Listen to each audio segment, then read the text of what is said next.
आपका। आप देख रहे हैं इंडिया टीवी। मैं हूं आपके साथ प्रिया सिंह सोमवंशी। वक्त हो चला है राजधर्म का। पुतिन का गुस्सा जैसे जैसे भड़क रहा है, वैसे वैसे नाटो देशों के दिलों की धड़कनें भी तेज हो रही हैं। यूक्रेन के 30 से ज्यादा शहरों में रूस इस समय भीषण बमबारी कर रहा है। राजधानी कीव या फिर खेरसोन, सूमी या फिर खार्किव, पुतिन के बम कहर मचा रही हैं। यूक्रेन में रूसी सेना बस्तियां उजाड़ती जा रही हैं और उधर नाटो अब यूक्रेन की मदद के लिए जर्मनी में सेना तैयार कर रहा है। पुतिन के खिलाफ नाटो नए हथियार भेजने की तैयारी में है। इस खबर को सुनकर पुतिन बेहद गुस्से में है।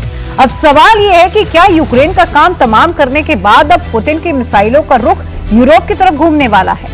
क्या पुतिन की हिट लिस्ट में अगला नंबर जर्मनी का है? पुतिन का नेक्स्ट प्लान ऑफ एक्शन क्या होगा, समझिए इस रिपोर्ट के जरिए।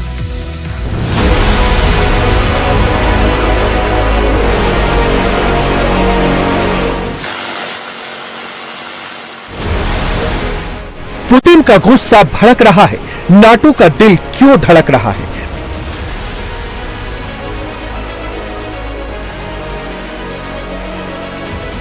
पुतिन का हमला भयंकर है। क्या यूक्रेन के बाद जर्मनी का नंबर है?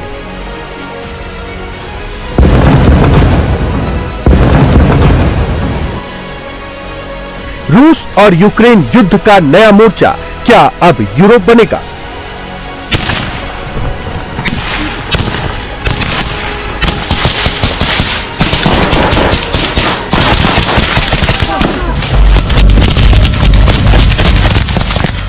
ये रूस यूक्रेन युद्ध की सबसे नई तस्वीर है। उत्तर पूर्वी यूक्रेन के खार्किव से आई ये तस्वीरें बता रही है कि पुतिन ने ज़ेलेंस्की के देश में किस कदर तबाही मचाई। हर तरफ गोलियों की आवाज गूंज रही है। रूसी सैनिक अंदर मोर्चा लिए हुए हैं तो बाहर यूक्रेन की एसएसओ रेजिमेंट अपने देश की रक्षा के लिए जिंदगी और मौत की जंग लड़ रही है। दोनों तरफ से भयंकर फायरिंग चल रही है।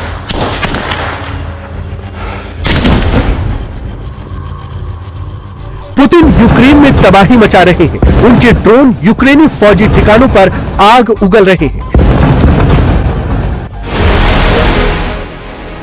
ये सुमी से लेकर ज़ेप्रोज़े तक रूसी फौज तेजी से आगे बढ़ रही है। रूसी ड्रोन चुन चुनकर यूक्रेनी सैनिकों को मौत के घाट उतार रही है।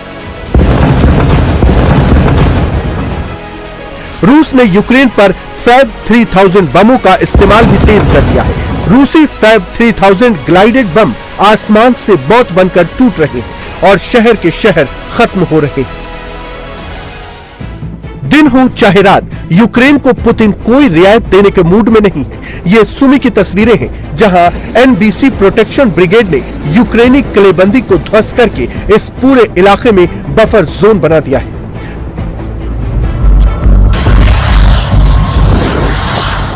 नीपर में रूसी ओसा AKM air defence system Ukraine की मिसाइलों और ड्रोन को हवा में ही ध्वस्त कर दे रहे हैं। उधर यूक्रेनी पोस्टों पर लगे अमेरिकी पेट्रियट सिस्टम रूसी हमले रोकने में नाकाम साबित हो रहे हैं। रूसी ड्रोन और हाइपरसोनिक मिसाइल तेजी से अमेरिकी पेट्रियट सिस्टम को तबाह करती नजर आ रही है। रूस के ताबड़तोड़ हमलों के बीच ज़ेलेंस्की की सेना अब गुरिल्ला स्टाइल में युद्ध लड़ रही है। ये लुहांस्क के क्रेमिना की तस्वीरें हैं जहां यूक्रेनी सैनिकों ने रूसी ठिकानों पर हमला करके बड़ा नुकसान पहुंचाने का दावा किया है। यूक्रेन की फौज अब रूस की एनर्जी साइट्स और पोर्ट्स को टारगेट कर रही है। यूक्रेन के नेपच्यून मिसाइल ने रूस के नोवोरोसिस्क पोर्ट को बड़ा नुकसान पहुंचाया है। लेकिन जिस पैमाने में पुतिन ने यूक्रेन में तबाही मचाई है, उसे देखकर लगता है कि इसी दिसंबर में वो इस युद्ध को अंजाम तक पहुंचाना चाहते हैं। ये खेरसोन का मंजर है। रूसी बमबारी के बाद यहाँ इस कदर तबाही मची कि पूरा शहर कब्रिस्तान जैसा नजर आने लगा।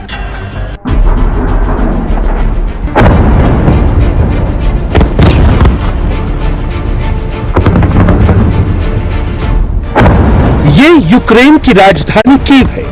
यहाँ पूरी रात मिसाइलें बरसती रही, बम गिरते रहे, ड्रोन फटते रहे। ये पुतिन का आक्रोश है जिसमें कीव जल रहा है, आग बरस रही है, लोग मर रहे हैं। नवंबर में कीव पर रूस का ये सबसे बड़ा हमला है। ये कितना डरावना और खौफनाक है, इसका अंदाजा हमले के वक्त अपने घर की बालकनी में मौजूद इस शख्स की रिकॉर्डिंग से पता चलता है। आधे घंटे के अंदर धमाके ही धमाके होते हैं।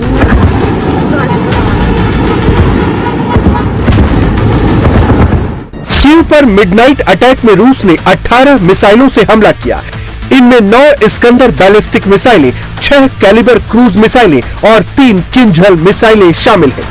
एक हाइपरसोनिक मिसाइल जिरकॉन का भी इस्तेमाल किया, जिसे समंदर से दागा गया था। कीव में जर्मनी और अमेरिका से मिले पेट्रियट एयर डिफेंस सिस्टम को चकमा देने के लिए रूस ने इस बार बहुत कम ऊंचाई पर ड्रोन फायर किए। ड्रोन की बौछार की गई। एक साथ 430 ड्रोन दागे गए। रूसी हमले में कीव में 6 लोगों की मौत हो गई, 30 से ज्यादा लोग घायल हो गए। रूसी हमले में दर्जन भर से ज्यादा इमारतें तबाह हो गई। इस अपार्टमेंट को देखिए, सोचिए इसे खरीदने में कितना पैसा खर्च हुआ होगा। ये आलीशान अपार्टमेंट भी रूसी हमले में तबाह हो गया। इस अपार्टमेंट के 4थे फ्लोर से 8वें फ्लोर तक सब कुछ बर्बाद हो गया। रूसी मिसाइल जब इस अपार्टमेंट से टकराई तो क्या हुआ, वो इन तस्वीरों को देखकर अंदाजा लगाया जा सकता है। फ्लैट में कोई सामान नहीं बचा, चारों तरफ मलबा ही मलबा है। मारिया भी उसी बिल्डिंग में रहती है जहां रूसी मिसाइलें टकराई। उनके बालों में आग लग गई। उनके पड़ोसियों की मौत हो गई। एक लड़की अपनी 80 साल की बूढ़ी मां से मिलने आई थी, वो भी इस हमले में मारी गई। वो खुशकिस्मत रही कि बच गई। मुझे कुछ सुनाई नहीं दिया, बस एहसास हुआ कि मेरे बालों में आग लग गई है। मैं ऐसे ही आग बुझाने लगी। फिर मुझे एहसास हुआ कि मैं तो कुछ भी देख ही नहीं पा रही हूँ। मैंने अपनी टॉर्च जलाई। मैंने देखा कि मेरा कुत्ता डर के मारे थोड़ा दूर कूद गया था। मैंने जब पलट कर देखा तो कोई दीवार नहीं थी, बस एक पड़ोसी का अपार्टमेंट था। पड़ोसी चीख रहा था, कोई दरवाजा नहीं था और आग की लपटें सामने से दरवाजे से अपार्टमेंट में घुस रही थी। मैंने अपने कुत्ते मीरा को पकड़ा और गेट से नीचे आई। Котів так і не назвалися, я не знаю, де вони. कीव प्रांत के 9 जिलों में एक साथ रूस ने हमला किया। मेन टारगेट यूक्रेन की एनर्जी कंपनियां और गैस प्लांट थे। इसके अलावा नाटो के हथियार जमा करने वाली मिलिट्री डिपो और यूक्रेन आर्मी के लिए हथियार बनाने वाली फैक्ट्रियां थी। हालांकि हमले में कई रिहायशी बिल्डिंग और स्कूल भी आ गए। 2 квартири, і в них 3 люди. मेरे घर के बगल वाले 2 फ्लैट में 3 लोग मारे गए। मेरे पड़ोसी और उनके पिता छत गिरने से मारे गए। बगल वाले अपार्टमेंट में एक बुजुर्ग महिला रहती थी। उनकी उम्र 80 साल से ज्यादा थी। उनकी बेटी उनसे मिलने आई थी। दीवारों के मलबे से उनका शव बरामद हुआ है। І недавно тільки вони змогли. यूक्रेन जिस तरह से रूस की तेल कंपनियों और रिफाइनरी पर लगातार हमले कर रहा है, पुतिन अब उसका बदला कीव से ले रहे हैं। 1360 दिन की लड़ाई में ऐसा पहली बार हुआ है जब पुतिन ने जिरकॉन जैसी घातक मिसाइल का इस्तेमाल करने की छूट दे दी। रूस की जिरकॉन मिसाइल मैक 9 यानी करीब 11,000 किलोमीटर प्रति घंटे की रफ्तार से प्रहार करती है। ये 1,000 किलोमीटर तक मार कर सकती है। Zircon scrum jet power missile है जो हाइपरसोनिक गति से उड़ान भरने पर भी रास्ता बदलने की क्षमता रखती है। जब तक इसे रडार पकड़ पाते हैं, ये टारगेट पर पहुंच जाती है। इसमें लगा 400 किलोग्राम का वॉरहेड जहां गिरता है, वहां ऐसी ही तबाही मचती है। ये रात जेलेंस्की कभी नहीं भूलेंगे जब पुतिन ने उनकी राजधानी को चारों तरफ से घेर कर आग बरसाई। ये यूक्रेन की पोर्ट सिटी ओडेसा है। अक्टूबर तक यहाँ कभी कभार ही हमले होते थे। अब हर हफ्ते यहाँ रूसी बमबारी हो रही है। बीती रात यहाँ रूस ने एक बार फिर FAB-300 और FAB-500 बमों से हमला किया, जिनकी चपेट में आने से दर्जनों कारें और मकान बर्बाद हो गए। ओडेसा में रूसी हमलों में 10 से ज्यादा लोग घायल हैं। सर्दियों में जिनके मकान बर्बाद हो गए हैं, उनके सामने अब ठंड मौत बनकर खड़ी है। सेंट्रल और साउथ यूक्रेन में जहां रूसी सेनाएं मिसाइलों और ग्लाइडर बमों से अटैक कर रही हैं, वहीं पूर्वी यूक्रेन में जहां रूसी फौजें कब्जा करने में जुटी हैं, वहां तोपखाने से भारी गोलीबारी चल रही है। सुमी और नेप्रोपेट्रोवस्क प्रांत में रूस का वोस्टोक बैटल ग्रुप अब बहुत तगड़े हमले कर रहा है। यूक्रेन की ड्रोन ब्रिगेड के कमांड सेंटर तोपखाने से उड़ाए जा रहे हैं। यूक्रेन की इन्फेंट्री डिवीजन जहां जहां मौजूद है, वहां चुन चुन कर बमबारी की जा रही है। रूस ने 24 घंटे में खेरसॉ प्रांत में 34 बस्तियों पर हमले किए हैं, जिसमें वहां एडमिनिस्ट्रेटिव दफ्तर भी तहस नहस हो गया है। रूसी फौजें ताबड़तोड़ बमबारी करती हुई निकोपोल और सिनेलनिकोव की तरफ बढ़ रही हैं। दोनेत्स्क और पोक्रोव्स्क में कब्जे के बाद अब रूसी सेनाएं क्रोमोटॉर्स्क और लिमान कस्बे पर हमले शुरू कर चुकी है। खार्किव में रूसी बमबारी ने 9 और बस्तियों को खंडहर कर दिया है। केवल कीव में रूसी हमले में 6 लोगों की मौत हुई है। मेरी संवेदनाएं इस परिवार में मारे गए लोगों के परिजनों के साथ हैं। 30 से ज्यादा लोग घायल हैं, जिनमें बच्चे भी हैं। इसके अलावा भी हमारे दूसरे शहरों और गांवों में हमले हुए हैं। यूक्रेन को वो सब कुछ करना होगा जिससे कि रूस के हमलों का जवाब दिया जा सके। हमारे हथियार, अंतर्राष्ट्रीय पाबंदियां और राजनीतिक दबाव रूस पर काम कर रहे हैं। उनका और ज्यादा असर होगा। पुतिन ने अब यूक्रेन के एक और शहर मिर्नोग्राद को घेरने का आदेश दिया है। रूसी फौजें मिर्नोग्राद की तरफ बढ़नी शुरू हो गई हैं। पैदल ही रूसी सेनाओं का एक दस्ता बढ़ चुका है। यहाँ रूसी फाइटर पायलटों ने पहले ही भीषण बमबारी करके यूक्रेनी फौज को खदेड़ दिया है। रूसी बमबारी के बाद मिर्नोग्राद का बड़ा इलाका सुनसान दिख रहा है।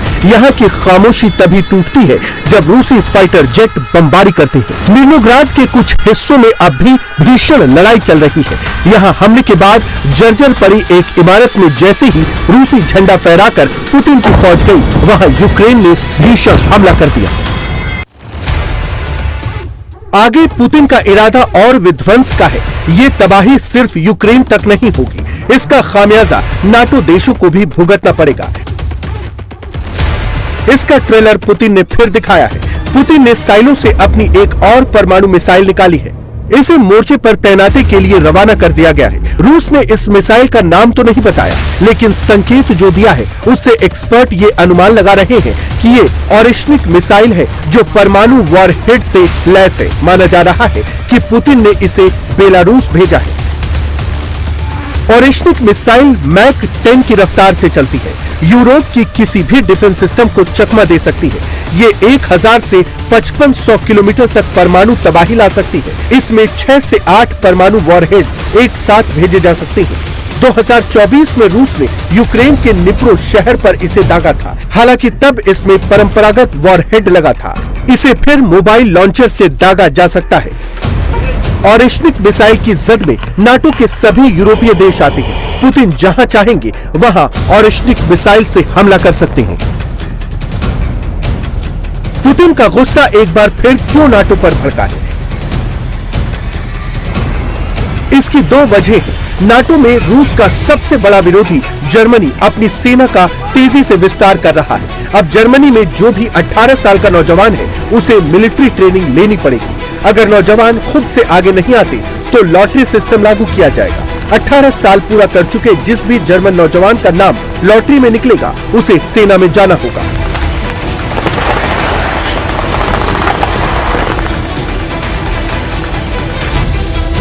जर्मनी अपने आर्मी पर्सनल की संख्या 2,60,000 तक बढ़ाना चाहता है। इसके अलावा 2 लाख रिजर्व फोर्स भी तैयार कर रहा है। दूसरी बात जिससे पुतिन सबसे ज्यादा भड़के हुए हैं वो जर्मन चांसलर मर्ज का बयान है, जिसमें उन्होंने कहा था कि 18 साल तक के जो भी यूक्रेनी हैं, उन्हें जर्मनी से वापस कीव भेजा जाएगा। जेलेंस्की से भी जर्मन चांसलर ने कहा है कि वो यूक्रेन में आर्मी की भर्ती की उम्र 25 साल से घटाकर 18 साल कर देगी। इस समय यूक्रेन से आने वाले लोगों में एक बड़ा हिस्सा 18 से 24 साल के युवाओं का है। यूक्रेन में सैन्य सेवा के लिए न्यूनतम उम्र 25 साल है। मैंने जेलेंस्की से ये सुनिश्चित करने के लिए कहा है कि ये नौजवान देश में ही रहें। उनकी जरूरत जर्मनी में नहीं बल्कि यूक्रेन में है। उन्हें ऐसे सभी लोगों की जरूरत है जो यूक्रेन में सैन्य सेवा देने में मदद कर सकें। इसलिए मैंने राष्ट्रपति जेलेंस्की से इन दोनों मुद्दों पर फिर से बात की है। नाटो ने जेलेंस्की के सामने लाइन खींच दी है, या तो युद्ध उनके हिसाब से करो या फिर नाटो को जो करना है वो करेगा। नाटो की धमकी के बाद जेलेंस्की ने आनन फानन में ब्लैक सी के पास स्थित रूस की पोर्ट सिटी नोवोरोसिस्क पर बड़ा हमला कर दिया। यूक्रेनी अटैक के बाद यहां परमाणु हमले जैसे शोले उठने लगे।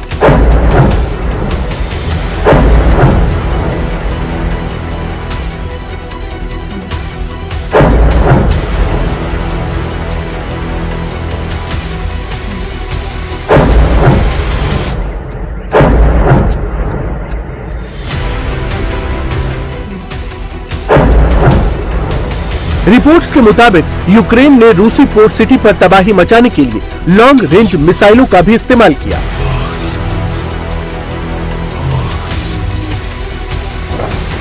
यूक्रेन का पलटवार कितना बड़ा था, इसका अंदाजा इन तस्वीरों से लगा सकते हैं। रूसी शहर के ऊपर स्वार्म ड्रोन की बाढ़ आई हुई है। धमाकों का शोर दूर दूर तक सुनाई दे रहा है। रूसी शहर पर यूक्रेन इतना बड़ा ड्रोन अटैक नाटो की मदद के बिना नहीं कर सकता।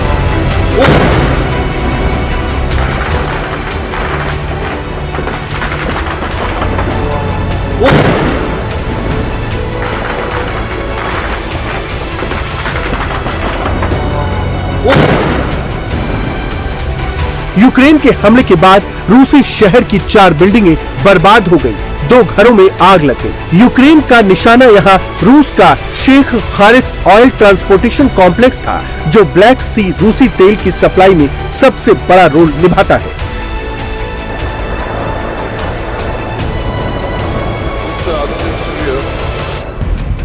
जेलेंस्की ने रूसी कब्जे वाले क्रीमिया और ज़ेपोरिज़िया में फ्लेमिंगो क्रूज मिसाइल से हमले किए। यूक्रेन ने एक drone facility centre, helicopter parking और रूस के एयर डिफेंस सिस्टम को तबाह कर दिया।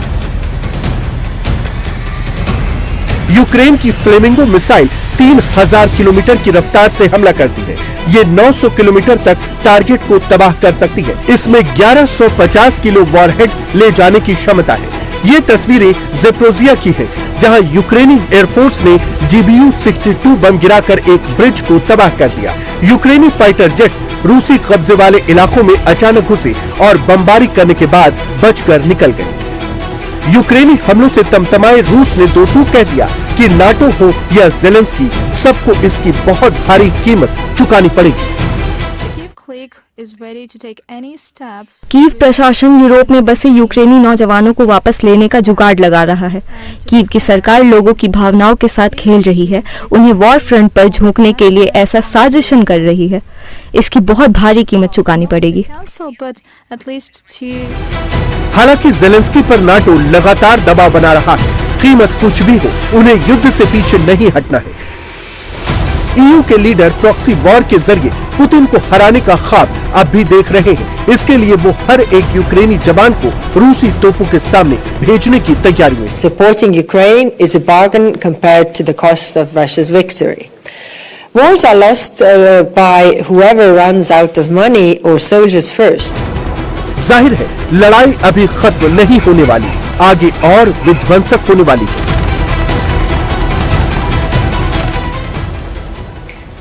यूक्रेन रूस जंग में नाटो फंसता हुआ नजर आ रहा है, तो वहीं दूसरी ओर तालिबान के अनार बम से पाकिस्तान में हड़कंप मच गया है।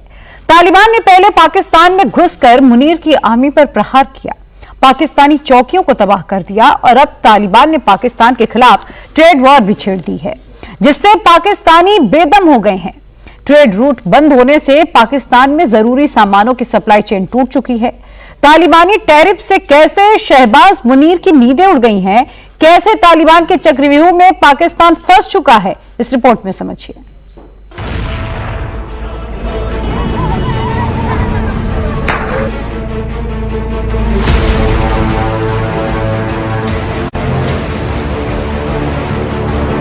तालिबान ने पाकिस्तान की पहले हथियारों की हेकड़ी निकाली, अब फिर पाकिस्तान के साथ बिजनेस बंद करने का ऑर्डर दे दिया और अब अपने बिजनेस को दूसरे रूट से बढ़ा रहा है। ज्यादा मुनाफा कमाकर पाकिस्तान की मुसीबत और बढ़ा रहा है। अफगानिस्तान ने रूस को धुआंधार एक्सपोर्ट करना शुरू कर दिया है। मॉस्को में अफगानी अनार बिक रहे हैं, जिससे पाकिस्तान में व्यापार करने की तुलना में 3 गुना से ज्यादा का फायदा हो रहा है। कंधार में भेजी गई अनार की पहली खेप में लगभग 25 मीट्रिक टन अनार थे। इस सीजन के लास्ट तक कुल 250 टन तक अनार रूस भेजने का प्लान है।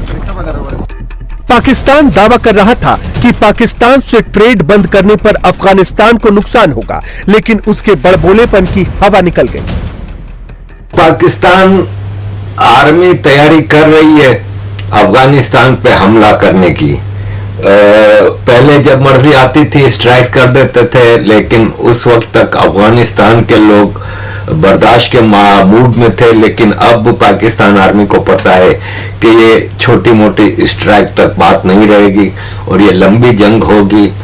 अफगानिस्तान के अंदर कोई खास इंस्टॉलेशंस नहीं है जिसको कि पाकिस्तान टारगेट कर सके। पाकिस्तान ने जब भी अफगानिस्तान में स्ट्राइक की है सिविलियन एरियाज पे की है, जबकि पाकिस्तान एक वल्नरेबल स्टेट है। पाकिस्तान के अंदर बहुत खतरनाक सिचुएशंस हैं।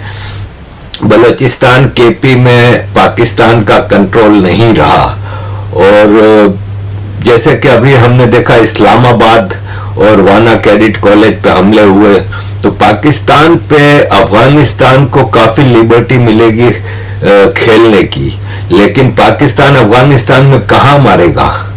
सिर्फ सिविलियन इंस्टॉलेशन है, कोई न्यूक्लियर इंस्टॉलेशन नहीं, कोई मिलिट्री पाइलअप्स नहीं है, वेपन्स के डिपोज नहीं है, कोई स्ट्रेटेजिक जो लोकेशंस होती हैं वो है नहीं।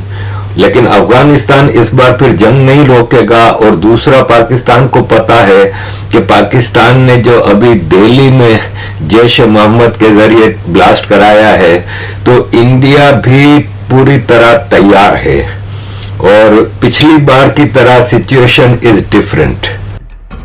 अब अफगानिस्तान के सेब और दूसरे फल पाकिस्तान की बजाय सऊदी अरब जा रहे हैं, जहां ये पाकिस्तानी रुपयों की बजाय रियाल में बिक रहे हैं। अब अफगान व्यापारी ही मुनाफा कमा रहे हैं। $1 66.30 अफगानी रुपए के बराबर है, जबकि 282.53 पाकिस्तानी रुपया $1 के बराबर है। अफगानिस्तान अब अपना माल खुद दूसरे देशों के मार्केट तक पहुंचा रहा है। अफगानिस्तान ने अपनी चाल से शहबाज और मुनीर के पसीने छुड़ा दिए हैं। अफगानिस्तान ने इस्लामाबाद पर ऐसा ट्रेड बम फोड़ा है कि पाकिस्तानी सामानों के रेट धड़ाम हो गए, उन्हें मार्केट नहीं मिल रहा। जिन केलों की कीमत कभी 2000 पाकिस्तानी रुपए थे, अब सिर्फ 750 पाकिस्तानी रुपए रह गए हैं, क्योंकि अफगानिस्तान के साथ पाकिस्तान का ट्रेड बंद हो चुका है। पाकिस्तान में आर्थिक तबाही का दौर शुरू हो चुका है। पाकिस्तान की मुर्गा फैक्ट्रियां बंद हो रही हैं, आटे और दूसरे सामान की कमी हो रही है। अफगानिस्तान अब लगातार ईरान और सेंट्रल एशिया की ओर झुक रहा है। नतीजा, पाकिस्तान कमजोर हो रहा है। अफगानिस्तान अब चाबहार पोर्ट और ईरानी ट्रांजिट रूट का इस्तेमाल कर रहा है, जिससे पाकिस्तान पर उसकी डिपेंडेंसी खत्म हो रही है।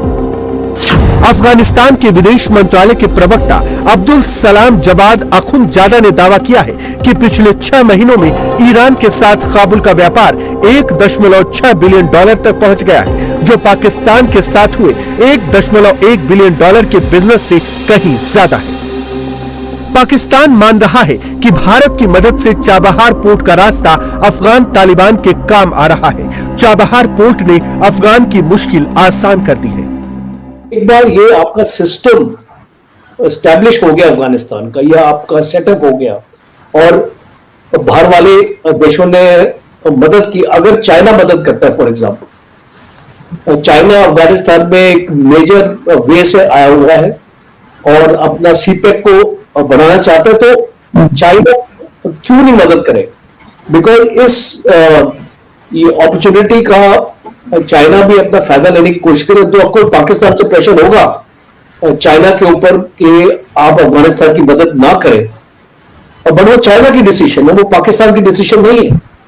और दूसरा, भारत की तरफ से भी आप देखेंगे कि एक अफगानिस्तान तो ओवरथ्रो होगा या अफगानिस्तान कोशिश करेगा भारत से रिक्वेस्ट करने के। ऑलरेडी हमने अपना चाबहार में अपनी फैसिलिटी अपना बना ली है, हम अपना जो पोर्ट का इस्तेमाल अपना कर रहे हैं और ईरान के साथ हमारा एग्रीमेंट है 10 साल का।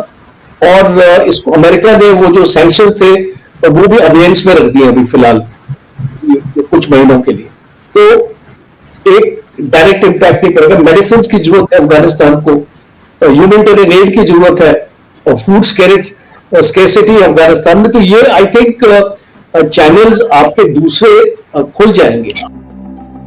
अफगानिस्तान ने व्यापार के लिए जिन ऑप्शनल रूट्स को चुना है, उनमें पहला और सबसे अहम रूट उज्बेकिस्तान का है, जो अफगानिस्तान के नॉर्थ शहर हेरतन से रेल और सड़क रूट से उज्बेकिस्तान के तरमेज तक जाता है। वहां से रूस, कजाकिस्तान और यूरोप तक माल पहुंचाया जा सकता है।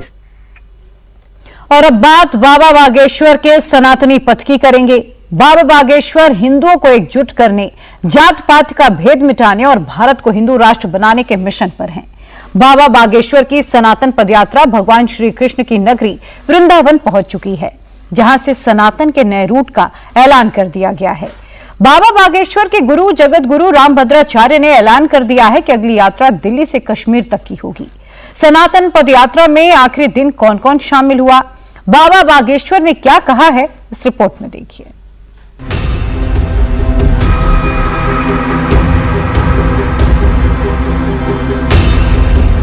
क्या हिंदू जगेगा? हिंदू एक होगा। सनातनी पदयात्रा 10 दिन में हिंदू कितना जुटा? छुआछूत की करो विदाई, हम सब हिंदू, हम सब हिंदू, हम सब हिंदू, हम सब हिंदू। 150 किलोमीटर का ट्रैक, 150 करोड़ हिंदुस्तानियों को क्या मैसेज? अभी 10 दिन काफी है, आगे फिर चलेंगे, पर मन से जारी रहेगी यात्रा, विचारों से जारी रहेगी यात्रा, विश्राम नहीं लेगी जब तक भारत हिंदू राष्ट्र नहीं हो जाए। सेलिब्रिटी टू राजनीति, बाबा के सपोर्ट में जनता की आंधी। हिंदू एकता की शपथ लेंगे। कौन कौन ब्रज को मांस मुद्रा मुक्त देखना चाहता है? कौन कौन हिंदुओं में एकता चाहता है? कौन कौन भारत को हिंदू राष्ट्र देखना चाहता है? चलो, मात्र 500 मीटर बचा है। अरे जाग जा रे हिंदुओं। दिल्ली टू वृंदावन, बाबा बागेश्वर का सनातनी रथ अपने टारगेट तक पहुंच गया है। हिंदू राष्ट्र श्री कृष्ण जन्मभूमि पर भव्य मंदिर निर्माण समेत कई संकल्पों के साथ बाबा बागेश्वर ने 10 दिनों की पदयात्रा की। शास्त्री जी, जो आपकी यात्रा थी उसका जो मकसद था उसमें कितनी कामयाबी होती हुई दिखाई? सामाजिक समरसता का संदेशा बहुत अच्छा गया। जिन गांवों में सामाजिक समरसता की बात हमने रखी इन तीनों राज्यों में, वहां पर सभी लोग चर्चा कर रहे हैं, विचार कर रहे हैं और बहुत से लोग सामाजिक समरसता के संकल्प लिए हैं। ये तो बहुत अभूतपूर्व प्रतिफल मिला। दूसरा, हिंदू डर छोड़कर और डर छोड़कर घर से बाहर निकला। तीसरा, हिंदुओं में एकजुटता आई। चौथा संकल्प जल्दी ही पूरा हो जाए ऐसी बांके बिहारी से कामना है। ब्रज क्षेत्र की मांस मुद्रा की दुकानें बंद हो जाए, ये बहुत बड़ी सफलता हम सब सनातनियों के लिए और ब्रजवासियों के लिए होगी। युवाओं में अलग जगाने के लिए आप निकले थे, युवा भी सड़क पे दिख रहा है, कितनी कामयाबी मान रहे हैं इस यात्रा? क्यों, कहीं ना कहीं युवाओं के अंदर सनातन को लेकर के, हिंदुत्व को लेकर के, क्या युवा क्या वृद्ध क्या बाल सब आए हैं। ये यात्रा काफी यादगार रही है, कुछ यादगार लम्हे आप याद करना चाहेंगे? बहुत यादगार लम्हे हैं। बल्लभगढ़, फरीदाबाद, पलवल, ब्रज का प्रवेश, सबका आत्मीय स्वागत, अपार स्नेह और हिंदू एकता के लिए जोश, और वो बहुत अभूतपूर्व। सनातनी रूट पर बाबा के साथ यूथ जुड़ा, महिलाओं का हुजूम उमड़ा, लाखों की तादाद में भक्तों का रेला चला। 3 राज्यों के 425 गांवों तक बाबा का मैसेज फैला। करीब 5 करोड़ लोगों को टच करने का टारगेट हासिल हुआ और इन सब उपलब्धियों ने बाबा का मनोबल हाई कर दिया है। केवल और केवल इतना कहना चाहेंगे, आज नहीं यदि सुरक्षित हिंदू हुआ तो कल बहुत देर हो जाएगी। वो दिन दूर नहीं जब भारत बिखर जाएगा।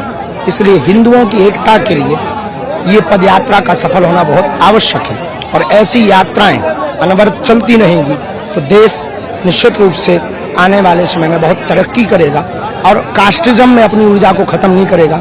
राष्ट्रिज्म में अपनी ऊर्जा को खत्म लगाएगा तो भारत विश्व गुरु जल्दी बने। और हम सब सनातनी गंगा वाले हैं। हम चाहते हैं, हिंदुओं को ये बात समझनी चाहिए कि आपको गंगा वालों पर भरोसा करना है या गंगा वालों पर भरोसा करना है। और मजहबी कट्टरपंथी विचारधारा के लोगों से कहेंगे आप अपनी शिक्षा नीति में सुधार करें।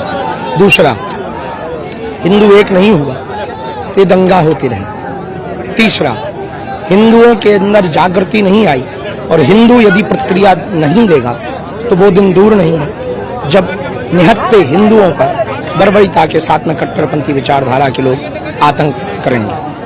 हिंदुओं की किस तरह की प्रतिक्रिया की बात अपेक्षा कर रहे हैं? सठे साठे समाज इतना हिंदुओं का जय घोष होगा कि मथुरा जन्मभूमि में जो विदेशी आक्रांताओं के पत्थर लगे हैं वो अपने आप हिलेंगे। फिल्म जगत हो या सियासी ताकत, बाबा के ट्रैक पर सभी नतमस्तक दिखे। एक से बढ़कर एक हस्तियों ने हाजिरी लगाई, बाबा के आह्वान पर मर मिटने की कसम खाई। ये सभी दृश्य हिंदू राष्ट्र के संकल्प में नई प्रेरणा बन गए। कुछ लोग इस देश के तिरंगा में चांद देखना चाहते, हम चांद का तिरंगा देखना चाहते। इससे क्या होगा? उनकी एकता से यदि कास्टजम शून्य होगा, राष्ट्रवाद बढ़ेगा। कास्टवाद शून्य होगा तो जातियों में बटे हुए व्यक्ति ऊंच नीच, अंगड़ा पिछड़ा, जात पात की लड़ाई में अपनी एनर्जी खत्म करने की बजाय राष्ट्र को आगे बढ़ाने में अपनी ऊर्जा को लगाएंगे। भारत विश्व गुरु बनेगा। सनातन की सबसे बड़ी कमजोरी है, इस्लाम धर्म को कोई स्वीकार करे तुरंत चच्चा जान हो जाता है, अम्मी जान हो जाता है। कोई ईसाई बने तो वो सर, मिस्टर, सिस्टर हो जाता है। और कोई हिंदू धर्म में रहे तो या तो वो जाट हो जाता है, या वर्मा रहता है, या शर्मा रहता है, या क्षत्रिय रहता है। हम ये कहना चाहे, ना तुम वर्मा रहो, ना शर्मा रहो, ना क्षत्रिय रहो, ना वैश्य रहो, ना शूद्र रहो। तुम पहले हिंदू रहो, तुम पहले हिंदुस्तानी रहो। कुछ भी 150 किलोमीटर तक चला बाबा का सनातनी रथ पहले ही दिन से टॉप गियर में है। हिंदू राष्ट्र का डंका बजाने के लिए बाबा हर दिन भक्तों के सामने आते थे, हर दिन नया टास्क दिया, लेकिन टारगेट सिर्फ एक, हिंदू राष्ट्र मतलब सबका साथ, सभी धर्मों का एक समाज। 5 सूत्रों के साथ भारत में सामाजिक समरसता के लिए हम लोग कार्य करेंगे।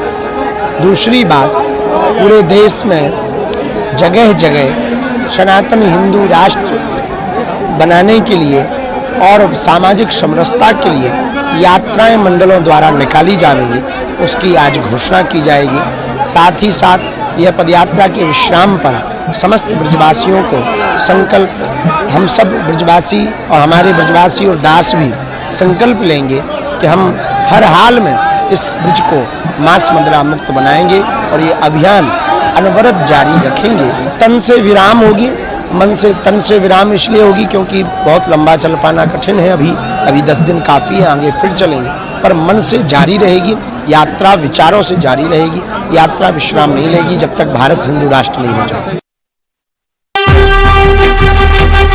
सनातनी पथ पर बाबा का रथ फुल स्पीड में दौड़ रहा है। लाखों की भीड़ ने एक साथ आकर दुनिया को सनातन का सही अर्थ समझाया। बाबा बागेश्वर के सनातनी टारगेट में हिंदू राष्ट्र का ऐलान, मथुरा में श्री कृष्ण जन्मभूमि पर भव्य मंदिर का निर्माण मेन एजेंडा है, तो धर्मांतरण और लव जिहाद मिटाने, जात पात की विदाई कर हिंदुओं को एकजुट करने का भी प्रण है। मां यमुना का शुद्धिकरण, ब्रज भूमि पर मांस मदिरा पर रोक के साथ सामाजिक समरसता को बनाए रखना भी इस यात्रा का उद्देश्य है, जिससे भेदभाव का पूरी तरह से खात्मा किया जा सके। कहाँ से हैं आप लोग? बदायूं से। यात्रा में शामिल हो? हाँ, यात्रा में 7 तारीख से ही शामिल हूँ और शिव तांडव सनातन कल्याण संस्थान का राष्ट्रीय अध्यक्ष हूँ। तो ये यात्रा जिस मकसद से निकली थी, क्या लगता है यात्रा पूरी हुई? हाँ, यात्रा पूरी हुई, मगर एक धीरेन्द्र शास्त्री जी से यात्रा पूरी नहीं होगी। सभी हिंदुत्व के लिए आगे बढ़कर गांव-गांव जाकर सनातन को जगाना होगा और हिंदुत्व को जगाना होगा और अपनी गौ माता की रक्षा करनी होगी। जो आए दिन सड़कों पर घूम रही हैं, उनकी हत्याएं हो रही हैं। सबसे ज्यादा दुख तो हम लोगों को इस बात का है और दूसरा दुख यह है कि हमारा भारत हिंदू राष्ट्र घोषित हो। हमें घर घर जाके हर बच्चे को, हर सनातनी को जगाना है कि कैसे हिंदू राष्ट्र घोषित होगा। हर गांव में हर चौपाले लगाना पड़ेंगी, क्योंकि ये सोया हुआ हिंदू है। ये जब तक जागरूक नहीं होगा, जब तक हम और आप इसे जगाने का प्रयास नहीं करेंगे। कब से यात्रा में शामिल हो रहे हो? जी हम कल शाम को आए हैं। अच्छा जी। क्या लग रहा है यात्रा को देखकर, क्या कहोगे? हिंदू जाग रहा है और जल्द ही हिंदू राष्ट्र घोषित होगा। एक चीज कहना चाहेंगे, विधर्मियों से जो साजिश रच रहे थे, अपने फरीदाबाद में आईडीएस पकड़ा गया, बड़े बड़े डॉक्टर हैं, ये कहीं ना कहीं हिंदुओं को मारने की साजिश थी। उन बेधर्मियों को, सारे हिंदुओं को एक कर जवाब देना चाहिए कि अब हम बटे नहीं है, न बटेंगे न कटेंगे, एक है और सेफ है। हम कैसरगंज से आए हैं, रेडी लगाते हैं, जरूरी था अपना दुकान बेच के यहाँ पे आए हैं। ठेला लगाते थे, डबल था, एक ठेला बेच के कि जाएंगे तो ही हिंदू राष्ट्र घोषित होगा, वरना नहीं होगा।